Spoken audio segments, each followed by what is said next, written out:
surat 22 baris yang keempat daripada atas.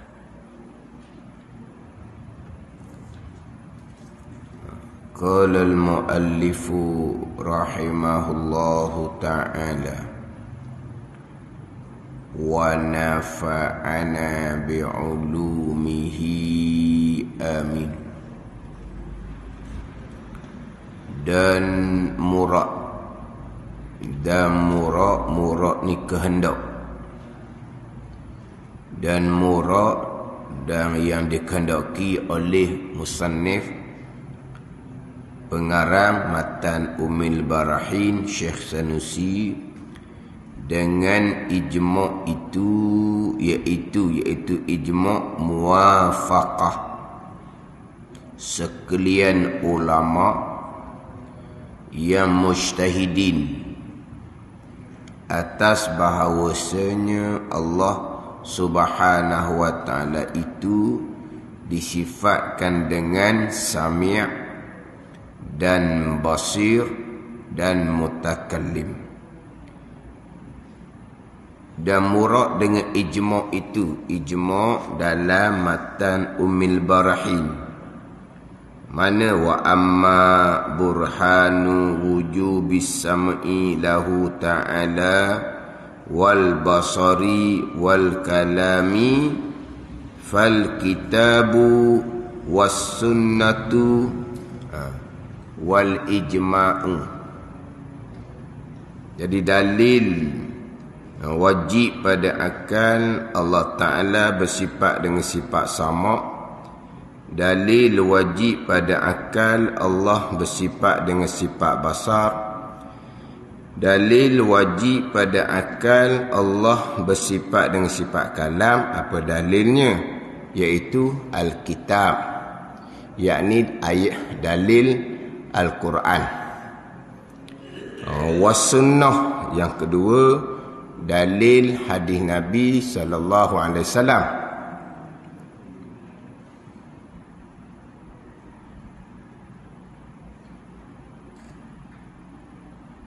Bunyi apa?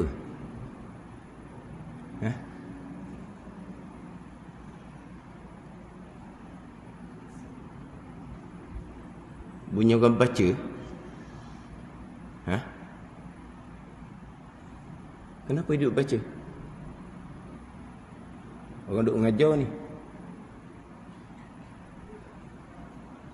Duduk baca apa? Duduk baca Quran.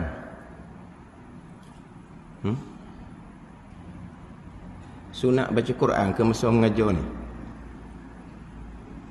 Adabnya mana? Dalam masjid ni, orang tengah mengajar, jaga adab molek.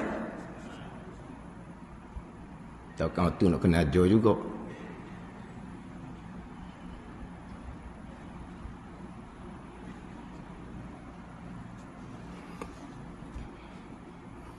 Jadi dalil Allah Subhanahu wa ta'ala wajib pada akal bersifat dengan sifat sama, basar, kalam. Yang pertamanya Alkitab, dalil Quran. Yang keduanya As-Sunnah, dalil hadis Nabi sallallahu alaihi wasallam. Wal ijma'. Apa dia ijma'? Apa dia ijma'? Dan murad dengan ijma' itu dalil Allah Ta'ala bersifat dengan sama, basar, kalam. Apa ijma'? Iaitu muwafaqah.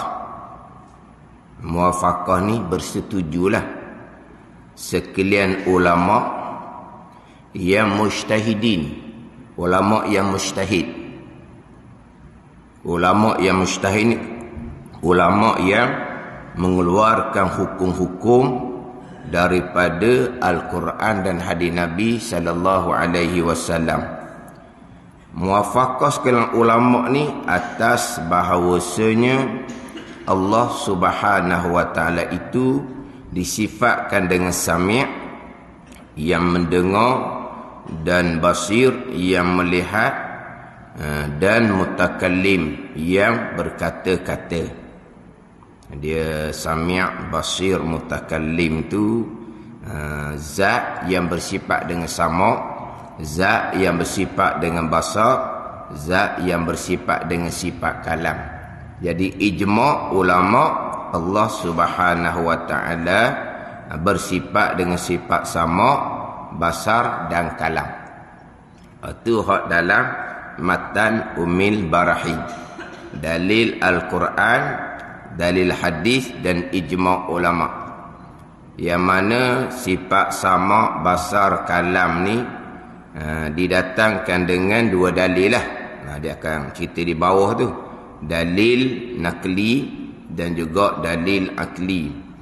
Daripada sifat wujud, kidam, baqa sampai ke sifat hayah, hanya didatangkan dengan satu dalil, iaitu dalil akal. Bermula daripada sama, basar, kalam, didatangkan dengan dua dalil. Dalil nakli, dalil ayat Al-Quran dan hadis. Kemudian didatangkan pula di bawah tu dengan dalil akli. Jadi sifat sama, basar, kalam didatangkan dengan dua ayat Al-Quran. Sama, basar dengan dua ayat Al-Quran. Kemudian dalil bagi sifat kalam pun dengan dua ayat Al-Quran. Kemudian didatangkan dengan satu hadis Nabi sallallahu alaihi wasallam. Satu hadis itu di dalam tu menjadi dalil bagi sama, basar dan kalam dengan satu hadis Nabi sallallahu alaihi wasallam. Kita biasa belajar dalam kitab-kitabnya, kalau didatangkan dalil nakli, hanya didatangkan dalil ayat Al-Quran. Tapi dalam kitab Bidayatul Hidayah ni, bukan hanya didatangkan dalil ayat Al-Quran, disertakan juga dengan dalil hadis Nabi sallallahu alaihi wasallam, menjadi dalil Allah bersifat dengan sama, basar dan kalam. Kalau kita buka kitab Hafsah sedikit pun, kalau mula daripada sifat wujud, kidam, baqa dengan dalil nakli pun, kebiasaannya hanya didatangkan dengan dalil ayat Al-Quran sahaja. Dia tak datangkan dengan hadis Nabi sallallahu alaihi wasallam. Inilah kita jumpa dalam kitab Bidayatul Hidayah ni. Dalil sama, basar, kalam didatang dengan hanya satu hadis. Tapi dalam hadis itu ada ketiga-tiga dalil bagi sifat sama, basar, kalam. Dalam hadis itu, wa innama tad'una man huwa sami'un basirun mutakallimun wa huwa ma'akum ainama kuntum. Dan hanya senya kamu suruh itu, kamu doa itu, Tuhan yang mendengar, lagi yang melihat, lagi yang berkata-kata. Dan iaitu Allah Ta'ala tu serta kamu barang di mana ada kamu. Itu dalam hadis ni. Kemudian hadis ni panjang melepasnya pergi kepada persoalan adab ketika berdoa. Adab ketika berdoa. Kita berdoa kepada Allah ni ada adab dia. Ada adab berdoa sebab kita memohon kepada Allah Subhanahu wa ta'ala. Nak memohon ni ada peraturan lah. Kita nak memohon kerja, ada peraturan dia. Bukan pergi pohon gitu je. Kan kita nak memohon kan. Kita nak memohon satu-satu pekerjaan, kita nak mohon satu-satu perkara, ada peraturan dia. Ada peraturan dia. Nak mohon nak apa, ada peraturan. Bukan mohon gitu dah. Ni kita nak memohon kepada Allah Subhanahu wa ta'ala. Lagilah ada adab dia. Ada adab, ada peraturan dia ketika memohon kepada Allah Subhanahu wa ta'ala. Adabnya apa? Jangan menyaringkan suara ketika bermohon berdoa kepada Allah Subhanahu wa ta'ala. Hak Nabi kata irba'u ala anfusikum tu. Ambil molek hadis tu. Irba'u ala anfusikum. Asa irba'u ala anfusikum ni kesian belahlah akan diri kamu. Jangan kamu memenatkan diri. Jangan kamu ada apa? Serak suara. Ya Allah, ya Allah. Tu awak nanya ke diri tu. Apa dia? Serak suara tu, penat gitu tu. Nabi kata, irba'u ala anfusikum. Asal maknanya, kesian belahlah oleh kamu atas diri kamu. Sebab Nabi melihat, Nabi lalu pada satu kaum tu mencari air, kemudian dia berdoa kepada Allah dengan suara yang nyaring.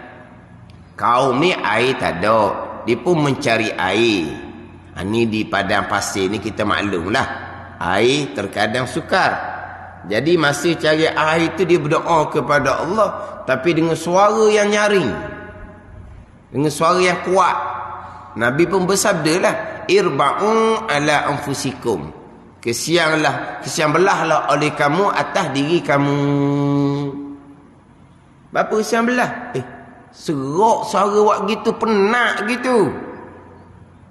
Dah berteriak gitu. Kenapa Nabi kata irba'u ala anfusikum? Fa innakum la tad'una asamma wala a'ma wala abkama wala ghaiba. Kerana sesungguhnya tidak berdoa oleh kamu akan Tuhan yang tuli. Bukan Tuhan tuli mu nak teriak-teriak gitu tu.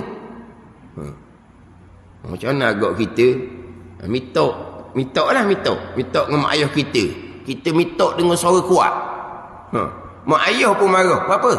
Aku pekak ke? Dah mitok dengan suara kuat.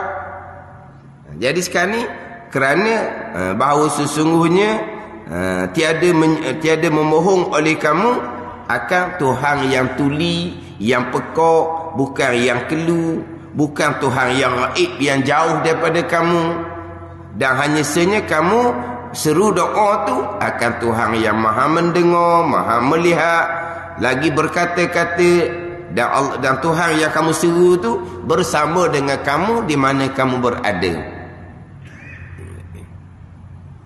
Makna kamu doa tu bukan doa kepada Tuhan yang pekak, yang jadi kamu nak berteriak, menyaringkan suara. Kesian belahlah pada diri kamu sendiri. Tu Nabi kata. Ada ni. Ni adab ketika berdoa. Kemudian dan ia Tuhan yang kamu berdoa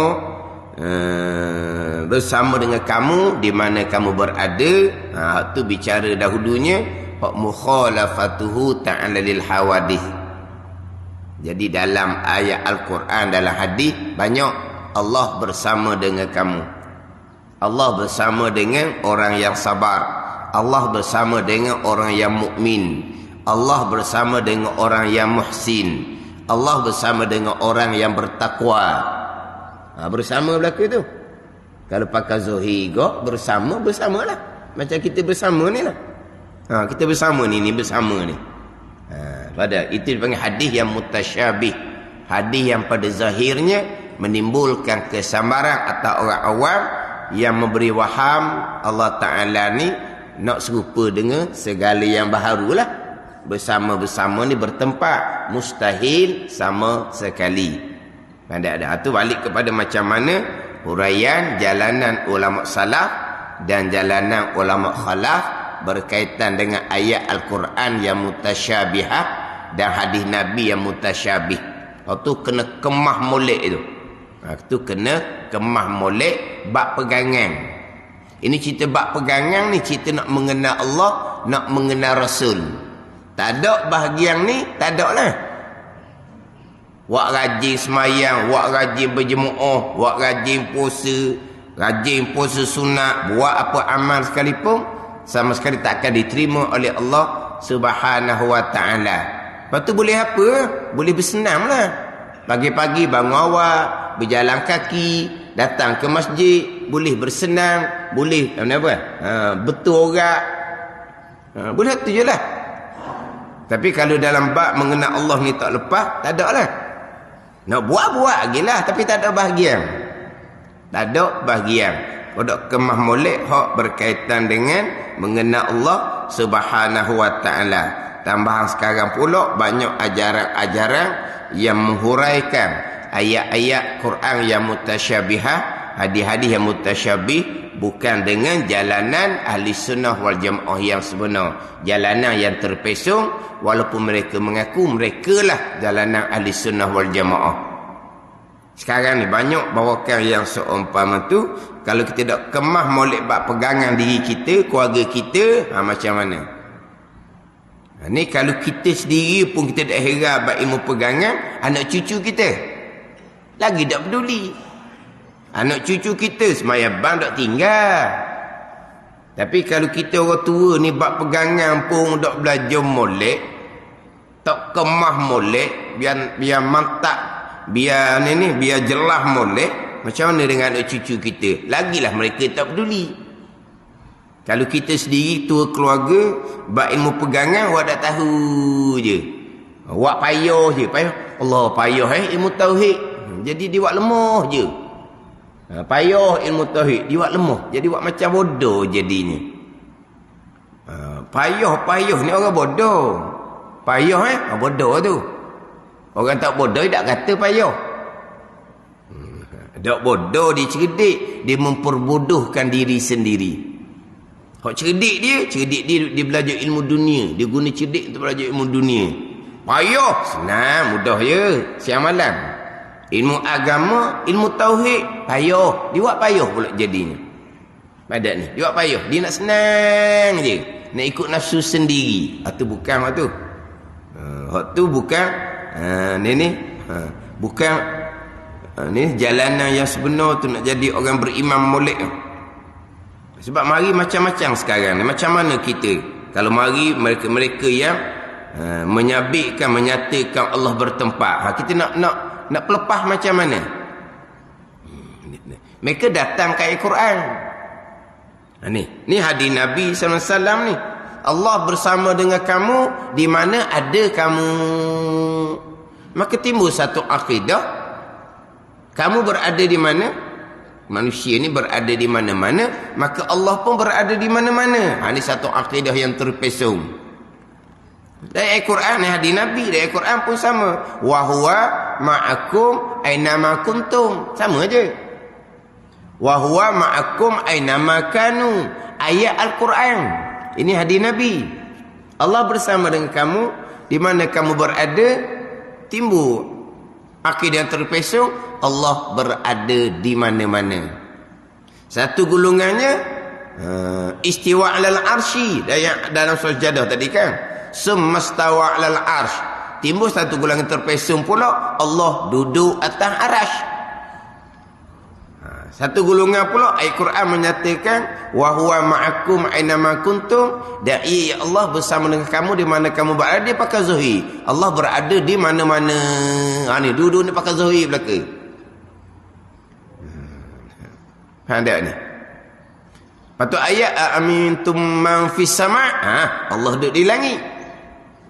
Ni satu golongan pula. Ada ni. Patut macam mana kita?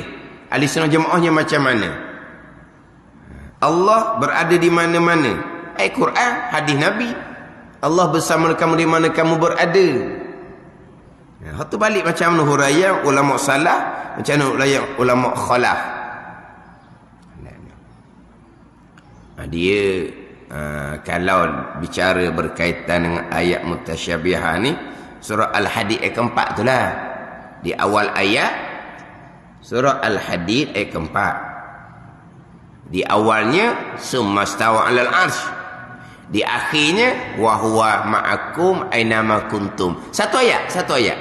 Awalnya summastawa 'alal arsy. Di akhirnya wa huwa ma'akum aynama kuntum. Kalau pakai zahir istiwa atas arah, Allah duduk atas arah. Hak ujungnya wa huwa ma'akum aynama kuntum, dan ia Allah bersama dengan kamu di mana kamu berada. Kalau pakai zahirnya, Allah duduk bumi lah pulaknya, sebab kamu berada di bumi. Kalau pakai zahir. Maka jadi apa panggil itu? Awal ayat dengan akhir ayat jadi berlawanan. Jadi mustahil sama sekali kalamullah ayat Al-Quran berlawanan. Mustahil sama sekali. Macam mana di awal istiwa atas arash, di akhir Allah bersama. Balik jalan salah macam mana, jalan kholah macam mana. Tapi daripada dua ayat ni timbul dua pegangan terpesong yang pakai zahir. Satu golongannya Allah duduk atas arah. Satu golongannya Allah berada di mana-mana. Ni ada belakang ni dalam mengajar ni. Dia ceramah kepada mu'allaf. Bukan ceramah lah, dia mengajar agama kepada mu'allaf. Kan dia ada kan mu'allaf ni dia buat satu ni satu program apa semua untuk ajar bab agama lah. Dia baru masuk Islam. Dia ajar macam mana? Allah berada di mana-mana, dalam tandah je tak ada. Dia ajar gitu. Allah berada di mana-mana, dalam tandah je tak ada. Tandah ni busuk ke macam mana, tak tahulah. Dia boleh ajar gitu. Allah berada di mana-mana, dalam tandah je tak ada. Ini ngajar pada orang baru masuk Islam ni. Ada ni. Ditugaskan untuk beri pemahaman agama kepada orang masuk Islam. Dia ajar gitu. Orang tua biasa cakap tu. Tuhan ada di mana-mana tu. Jangan duk cakap gitu. Faham tak ni? Anak dia nak pergi jauh kan? Nak pergi belajar jauh, nak pergi kerja jauh. Mu jangan buat pelik-pelik. Walaupun ayah mak jauh tak ada dekat dengan kamu, tapi Allah ada di mana-mana. Jangan nak cakap gitu. Tegur lalu tu. Salah cakap gitu. Faham tak ni?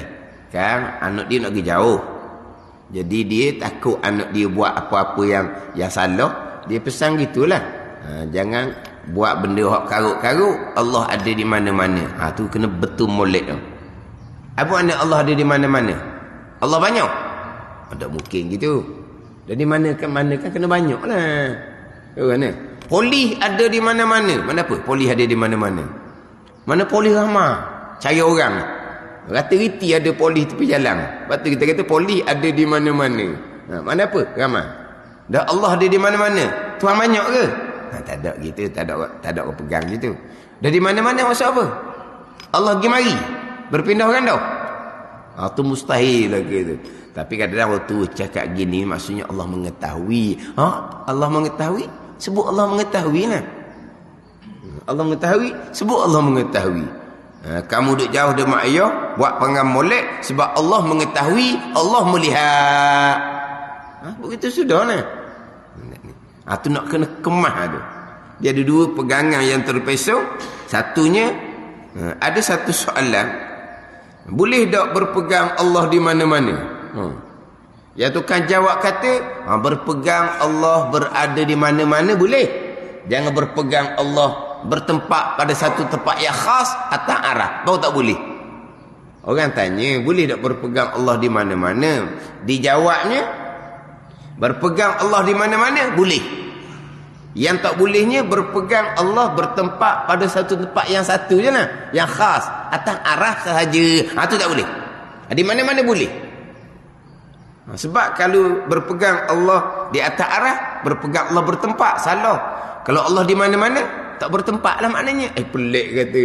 Di mana-mana lagi banyak tempat. Atas arash bertempat pada satu tempat. Di mana-mana, kalau di mana-mana tak bertempat. Kalau di mana-mana tak bertempat ke? Lagilah bertempat. Lagi banyak tempat. Cuma tak duduk diam pada satu tempat. Berpindah-pindah. Ada yang jawab gitu. Tu kata kena cermat. Hak tukang bawa ni semua orang-orang hebat-hebat belaka. Allah berada atas arash, orang hebat. Allah berada di mana-mana, orang hebat. Tapi dua-dua tu bukan jalanan Ahlussunnah wal Jamaah. Bukan jalanan salaf dan bukan jalanan khalaf. Kita nampak ni salah ke khalaf ke, dengar perkataan jangan buat dah uti kita salah apa dia. Dah uti kita khalaf apa dia. Dah retilah, dah belajar.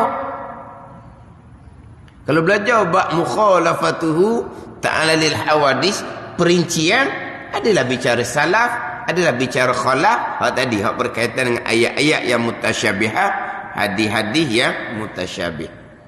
Jadi hak hadis, hak dalil Allah bersifat dengan sama basar dan kalam tu, yang pertamanya kita selain daripada bicara berkaitan dengan sifat Allah, yang pertama bicara bab adab ketika berdoa. Dimakruhkan kita menyaringkan suara ketika berdoa.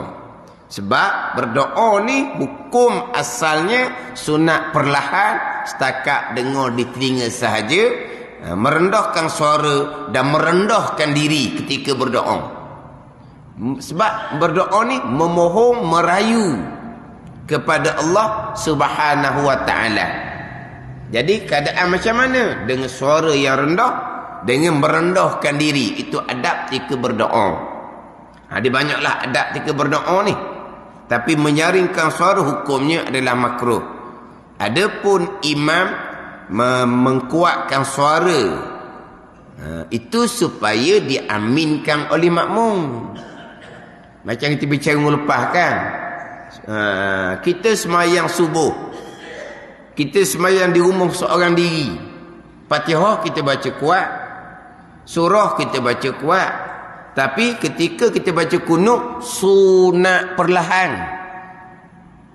Ni kita semayang seorang di rumah ni, semayang subuh ni, Fatihah baca kuat, surah baca kuat, tapi kunut baca perlahan. Ke baca kuat di rumah? Allahumma hdini fi man hadai wa afini fi man afai. Dengar orang sebelah, oh baru baca kunut subuh, kau berapa dah cerah dah. Baca kuat ke kunut? Dah. Fatihah baca kuat, surah sunat baca kuat, tapi kunut baca perlahan. Tapi kenapa tu imam di masjid kunut baca kuat? Itulah hukum asal berdoa perlahan. Tapi oleh kerana menjadi imam, supaya diaminkan oleh makmum belakang, sunat membaca kuat. Tapi bukan berteriak. Bukan berteriak, tapi mengkuatkan suara sedikit. Ada mikrofon pula kan, supaya makmum belakang dengar, makmum belakang pun amin. Sebab kalau di imam sekalipun berbetulan dengan elektrik terpadam, mikrofon tak jadi, capur pula dengan hujan contohnya, contoh buat masalah, imam membaca kunut dengan kuat juga. Makmum lelaki yang berhampiran dengar, makmum perempuan yang jauh dengar ke tak? Dah elektrik terpadam, tak ada bunyi suara di mikrofon, speaker tak bunyi, dia capur pula dengan bising hujan. Imam baca kunut dengan kuat, tapi makmum perempuan belakang tak dengar. Tak dengar. Makmum perempuan belakang tak sunat aminkan. Tapi makmum perempuan belakang dengar orang lelaki orang ramai ni. Amin. Orang lelaki dekat. Amin. Oh puan pun nak tupang amin dengan orang lelaki. Dah. Sebab dia tak dengar kunut tu imam. Dah dengar pun kunut apa lagi? Allahumma hdina fi man hadait lah. Tu imam tak ada kunut lain. Kunut ni banyak bacaan doanya, tapi kita ni tu je kita pandainya. Dan imam baca Allahumma hdina fi man hadait lah. Dengar ke tak kamu nak aminkan? Dengar amin makmum depan, makmum lelaki depan. Tak boleh pakai tu. Lepas tu puan buat mana? Akad tangan, baca doa sendiri. Allahumma hdini fi man hadait wa afini fi man afai. Apa sedih? Sebab apa? Sebab tak dengar. Sebab imam mengkuatkan suara kunut dia, tapi perempuan tak dengar, tak sunat aminkan. Lepas tu baca kunut sendiri. Ada ni. Ni bicara bab makmum, imam dengan makmum ni. Contoh masalah yang sama. Makmum perempuan belakang tak dengar Fatihah tu imam. Imam baca Fatihah kuat, subuh, maghrib, isyak. Imam baca Fatihah kuat, tapi tak dengar sebab hujan, elektrik terpadam. Maka makmum pun baca Fatihah segera, sama dengan macam semai zuhur asar lah. Bila makmum tak dengar bacaan tu imam, sebab zuhur asar imam memperlahankan bacaan, maka makmum baca Fatihah awal-awal. Tapi apabila dengar bacaan Fatihah tu imam subuh, maghrib, isyak, makmum akan baca Fatihah selepas imam selesai baca Fatihah. Sekarang ni bacaan imam kuat subuh, maghrib, isyak tapi tak dengar. Kerana elektrik terpadam campur dengan hujan. Maka makmum lelaki di hadapan dia dengar, tak apalah makmum lelaki tu sebab dia dekat. Makmum perempuan belakang tak dengar, dia pun baca Fatihah lalu, baca Fatihah awal. Sedang dia baca Fatihah, ihdinas siratal mustaqim, bunyilah makmum lelaki amin depan. Bunyilah makmum lelaki amin. Jangan sesekali makmum perempuan yang tak dengar Fatihah imam depan aminkan juga. Kalau dia ihdinas siratal mustaqim, bunyi amin, dia pun amin juga. Putus mualak Fatihah dia. Putus mualak. Mana apa tu? Fatihah kena ulang balik daripada awal. Sebab kamu selit di tengah tu zikir yang tak sunat kamu kata. Faham tak ni? Ada pun kalau biasa berlaku tarawih, masjid ni tak tahulah macam mana, biasa berlaku tarawih, imam dibaca surah Qul Huwallah rakaat kedua. Kapung lah ni Qul Huwallah. Jadi makmum ni imam baca Fatihah separuh, makmum sudah memulai baca Fatihah. Makmum dengar Fatihah tu imam, tapi makmum baca Fatihah cepat sikit sebab tu imam baca Qul Huwallah aja. Jadi makmum yang dengar bacaan Fatihah tu imam ni sampai waladdallin, makmum ni sunat berhenti Fatihah sekejap, lepas tu amin. Tu tak putus mualak sebab tu sunat. Sebab apa? Sebab dengar pandang ni, dengar Fatihah tu imam. Cuma makmum baca Fatihah awal sedikit sebab tu imam baca Qul Huwallah aja. Rakaat kedua tarawih wasa pula dia baca. Contohlah. Hak tu memang sunat amin kan? Tak putus mualak. Hak tadi makmum perempuan belakang, dia tak dengar Fatihah tu imam, dengar tak dengar sungguh ke ataupun dengar tapi tak butir Fatihah tu, hukumnya tak dengar lah. Padahal dengar tak butir, dengar tak jelas, dengar tak jelas, hukumnya tak dengar. Jangan amin kan, dia amin je ihdinas siratal mustaqim, makmum depan tu amin, dia pun amin juga Fatihah tu imam, putus mualak. Dia kena mula Fatihah daripada awal sebab dok sunat aminkan, sebab kamu dok dengar. Ni itu imam dengan makmum gitulah. Doa ni memang perlahan tapi disunatkan kuat kerana untuk diaminkan oleh makmum. Makmum tak dengar, tak ada amin. Ni dalam semayang ni sama terus luar semayang, tak dengar doa tu imam, amin belakang tak ada tu. Tapi nak ceritanya memang disunatkan perlahan. Itu adab berdoa. Tapi bila menjadi imam disunat kuat sikit supaya diaminkan oleh makmum. Hak dalam hadis ni, hak ni bukan kuat, ini berteriak. Hak tu hukumnya adalah makruh. Ini bicara hadis hak minggu lepas, hak dalil bagi sama basar kalam. Dalil hadis Nabi sallallahu alaihi wasallam. Kemudian apa dia? Hak ijma' pula. Ijma' ni muwafaqah sekalian ulama yang mujtahidin atas bahawasanya Allah Subhanahu wa taala itu disifatkan dengan sami' dan basir dan mutakallim. Sami' ni yang mendengar, yang melihat dan yang berkata-kata. Mana Allah Taala yang bersifat dengan sifat sama', Allah Taala yang bersifat dengan sifat basar, Allah Taala yang bersifat dengan sifat kalam. Jadi sami'un ni zatun muttasifun bisam'i, basirun zatun muttasifun bil basar. Zat Allah Ta'ala yang bersifat dengan sifat sama', zat Allah Ta'ala yang bersifat dengan sifat basar, zat Allah Ta'ala bersifat dengan sifat kalam. Dan dinamai dalil ini, dalil Quran, dalil hadis ni, dalil naqli. Kerana yang empunya karangan, yang punya karangan ni tuan kitab lah, tuan kitab Matan Umil Barahin. Siapa empunya karangan? Syekh Sanusi. Kerana yang punya karangan Syekh Sanusi dalam Matan Umil Barahin mendatangkan pada sifat yang tiga ini, sama basar kalam, dengan dua dalil. Wujud kidam baqa sampai hayah, Syekh Sanusi hanya mendatangkan satu dalil, iaitu dalil akal. Adapun sama basar kalam, Syekh Sanusi datangkan dengan dua dalil. Quran hadis dipanggil dalil naqli. Dalil yang diambil, yang dipindah daripada Al-Quran dan hadis. Dipanggil dalil nakli. Dalil nakli, satu lagi dalil akli. Dalil nakli, dalil yang diambil daripada Al-Quran dan hadis. Dalil akli, dalil yang dibangsakan pada akal. Jadi sifat sama basar kalam, Syekh Sanusi mendatangkan dengan dua dalil. Mana dua dalil? Badal dia. Satu dalil nakli. Satu dalil nakli. Satu dalil, lepas tu nakli. Tak faham tu. Dua dalil.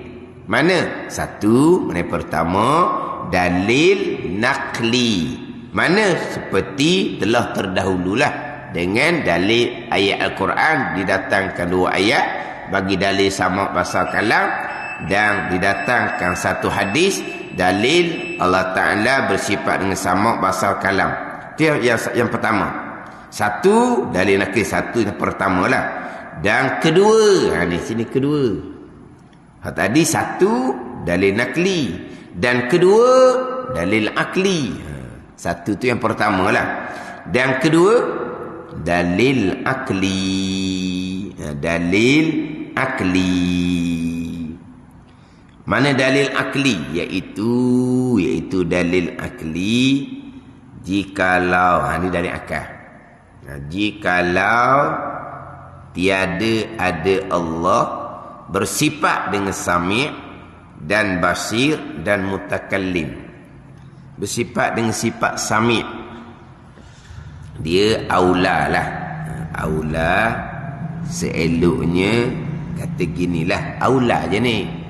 Aula kata bersifat dengan sama dan basar dan kalam, bukan bersifat dengan sami', basir dan mutakallim. Sebab sami' ni kena kepada Allah Ta'ala. Sami' zatun muttasifun bisam'i, yang mendengar. Mana yang mendengar? Allah Ta'ala yang bersifat dengan sifat sama. Itu yang mendengar. Yang melihat, mana yang melihat ni? Kena kepada zat lah. Kena kepada zat diri Tuhan yang bersifat dengan basar. Yang berkata-kata, siapa yang berkata-kata? Kena kepada diri Tuhan yang bersifat kalam. Macam ginilah kalau kita cakap, kita ni yang pandai.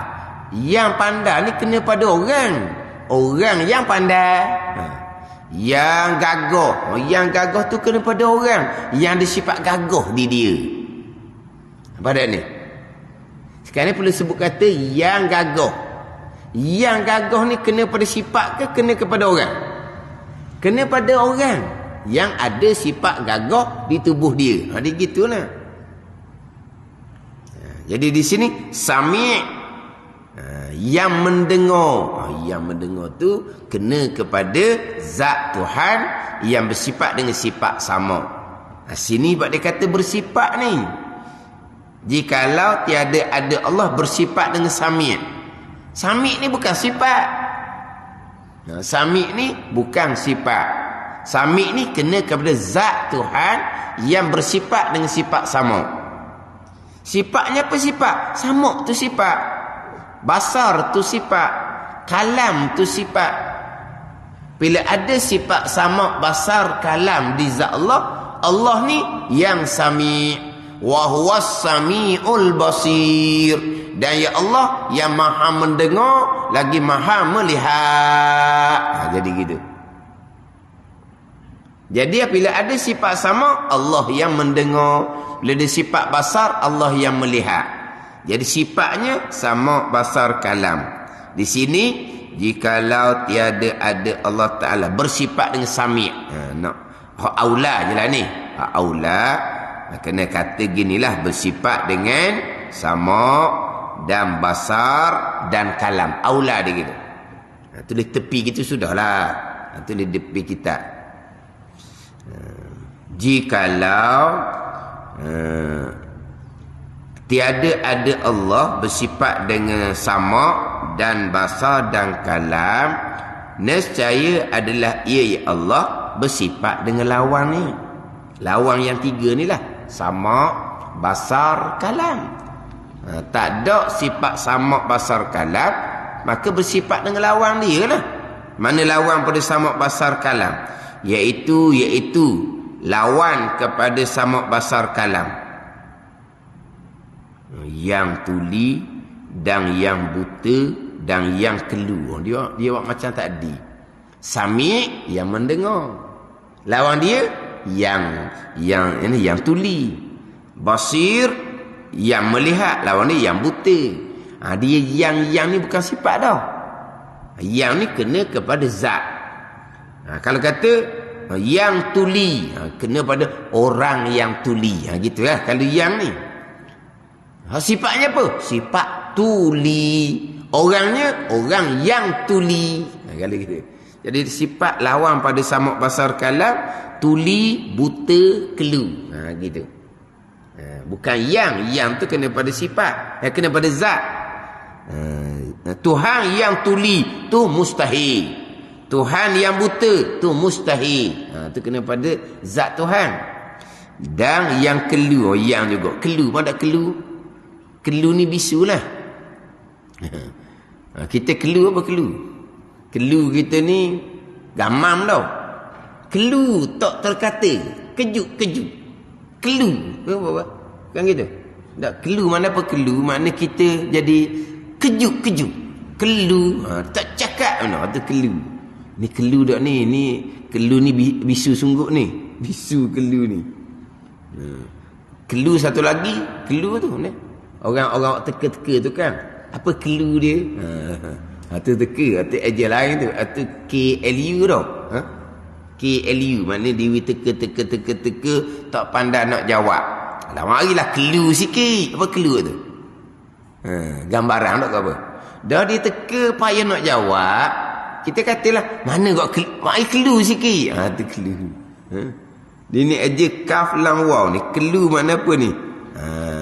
Bisu lah. Itu sifat lawan pada sifat kalam. Kelu bisu. Dan yang demikian itu, yang demikian tuli, buta, kelu, kekurangan. Ada kekurangan apa? Kalau di manusia pun kekurangan dah. Orang sehat, gagah, smart orangnya, tapi telinga tuli. Ada kekurangan. Bagus ni. Betul kalau apa-apa hal dengan bahasa isyarat. Dah apabila dia tuli akan jadi bisu. Pada ni dia bukan bisu. Tapi kerana dia tuli, jadi dia tak boleh nak berkata-kata. Tapi ada tak sifat kalam di lidah dia? Mungkin ada. Ada ni ke macam mana? Dia jadi tak boleh berkata-kata, bukan dia bisu. Tapi kerana dia tuli. Memang kerana dia bisu. Orang yang Tuhan jadikan tuli, serta Allah jadikan dia bisu. Dia jadi tak boleh nak berkata-kata kerana nak cakap apa? Dia tak dengar apa pun. Yang jadi boleh berkata-kata ni kan kerana dengar perkataan. Kan? Dengar perkataan kan? Daripada budak, dengar, boleh sebut. Dengar, boleh sebut. Dengar, boleh sebut. Ada ni. Jadi budak-budak ni, dia lahir tu bukan bisu. Tapi oleh kerana dia tak pandai nak berkata-kata. Bila dengar, dia boleh sebut satu perkataan. Boleh sebut satu perkataan. Jadi makna orang yang tuli kemudian bisu ni, mungkin dia bukan bisu. Dia tuli je. Wallahualam. Dan ni cerita ni, waktu tanya bahagian orang perubatan lah. Dia sebenarnya, hak tuli ni, dia Tuhan buat jadi ngebisu ke, ataupun dia bukan bisu. Cuma dia tak boleh nak berkata-kata sebab dia tak dengar apa perkataan. Jadi macam budak-budak lah. Budak-budak bukan bisu. Tapi dia tak pandai nak sebut sebab dia baru dengar perkataan. Kan lama-lama dia pandai sebut. Jadi orang, ni kena guna bahasa isyarat. Kalau orang, kekurangan ke tak? Kalau nak minang apa semua, orang payah nak terima tu. Melainkan dia kena sama-sama. Kan dia kan? Dia suami isteri, dia bahasa isyarat je. Dia memang dua-dua tu tuli tak tahulah, takut seorang je tuli, seorang tu tak tuli tapi dia pandai bahasa isyarat. Wallahu a'lam lah. Hak tu lagi bagus Sebab apa? Tak punya suara. Tak bising dia orang. Tak bising dia orang. Dia isyarat je. Kalau orang pun kekurangan. Kagah molek segar, buta, tak kekurangan. Tiba-tiba Allah Ta'ala bersifat dengan sifat lawang dia samak basar kalam, tuli, buta, kelu, itu kekurangan. Dan kekurangan atas Allah Ta'ala itu mustahil. Kerana berkehendak ia Allah pada ketika kekurangan tu kepada yang menyempurna akan dia. Malah bila Allah bersifat kekurangan, sifat mustahil, Allah berkehendak pada ketika kekurangan tu kepada yang menyempurna akan dia akan kekurangan yang ada di zat Allah Subhanahu wa ta'ala. Dan demikian berkehendak tu kepada yang menyempurnakan kekurangan, melazimkan yang baharu pula jadinya. Kerana tiada yang berkehendak pada yang lain melainkan yang baharu lah. Yang baharu yang berkehendak kepada yang lain. Macam kita ni kan, kita baru berkehendak kepada Allah Subhanahu wa ta'ala. Allah yang qadim tidak berkehendak kepada yang lain. Kalau bersifat dengan sifat tuli, buta, kelu, kekurangan sifat mustahil. Kerana kalaulah bersifat dengan sifat kekurangan, maka Allah berkehendak pada yang menyempurnakan kekurangan Allah. Berarti baharu Allah Ta'ala ni. Dan iaitu baharu Allah Ta'ala mustahil dari situ. Dia nak pendek laginya, dalil akli samak basar kalam. Dalilnya ada makhluk ini. Aku tu pun boleh. Sebab kita berpegang secara ijmal permulaan sebelum secara tafsil sifat 20. Kita berpegang secara ijmal permulaan secara kasar. 20 ni secara tafsir, secara perinci. Padu'ain tu perinci tu bukan ngapa budak-budak wujud kidam bakok cukup dah kita ngapa budak-budak. Tu hak jenis memperbodohkan diri. Dia dia macam budak-budak. Ngapa wujud kidam bakok ni budak-budak. Dia ilmu tauhid wujud kidam bakok ngapa macam budak-budak. Mana memperbodohkan diri. Buat diri itu bersifat dengan sifat kebudak-budakan. Maksud apa? Bersifat dengan sifat kebudak-budakan. Bersifat dengan sifat budak-budak. Sifat 20 ngapa? Tu budak-budak. Bak akidah ni jadi budak-budak tak tahu nak ceritalah.